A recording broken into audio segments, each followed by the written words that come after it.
Rule of নেচারে আপনাদের স্বাগত জানাচ্ছি। আমি অরূপ এবং সাথে আছে আমার ভাইপো গৌরব।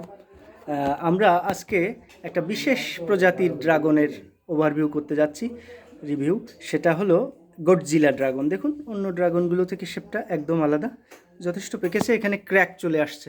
তো ক্র্যাক চলে আসা মানে আসলে পুরোপুরি পাকার একটা লক্ষণ, যেটা তো এটার ওজন হয়েছে 288 গ্রাম। 288 গ্রাম গডজিলা ড্রাগন। আমরা এবার এটাকে কেটে দেখি কি অবস্থা হয়।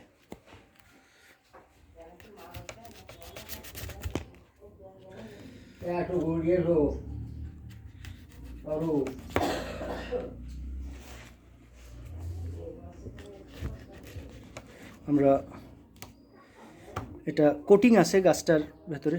ও সুন্দর কালার, খুবই মেজেন্টা থেকে একটু রেডিশ ব্যাপারটা রয়েছে, একটু রেডিশ রয়েছে ব্যাপারটা।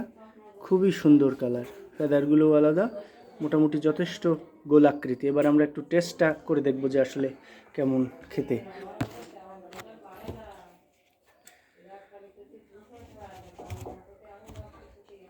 গৌরব, তুমি একটু টেস্ট করে বলো আমাকে, একটু বিস্তারিত বলবে যে আসলে খেতে কেমন।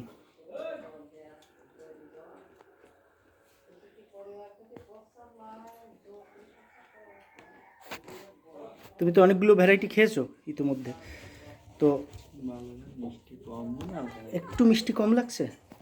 হ্যাঁ, গডজিলা আমিও যতদূর শুনেছি, যতগুলো রিভিউ দেখেছি, মিষ্টতা একটু কম তারাও বলেছে। দেখি বন্দে পুরুষোত্তম।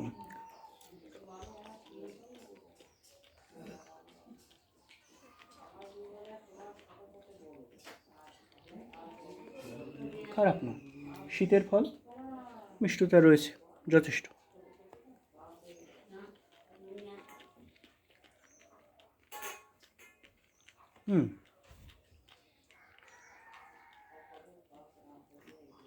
সিডগুলো একটু বেশি ক্র্যান্সি, মিষ্টতা যথেষ্ট। গাছের গায়ে কোটিং থাকায় এটি অতিরিক্ত হিট প্রুফ হিসেবে কাজ করবে গাছে, যেটা সানবার্ন হয়ে যায় গাছে সেটা হবে না আশা করি। তো যথেষ্ট মিষ্টি, যথেষ্ট মিষ্টি। বর্ষায় হয়তো একটু মিষ্টতা কম থাকবে, এখন শীত বলে আসলে গ্রহণযোগ্য মনে হচ্ছে। তো দেখা যাক।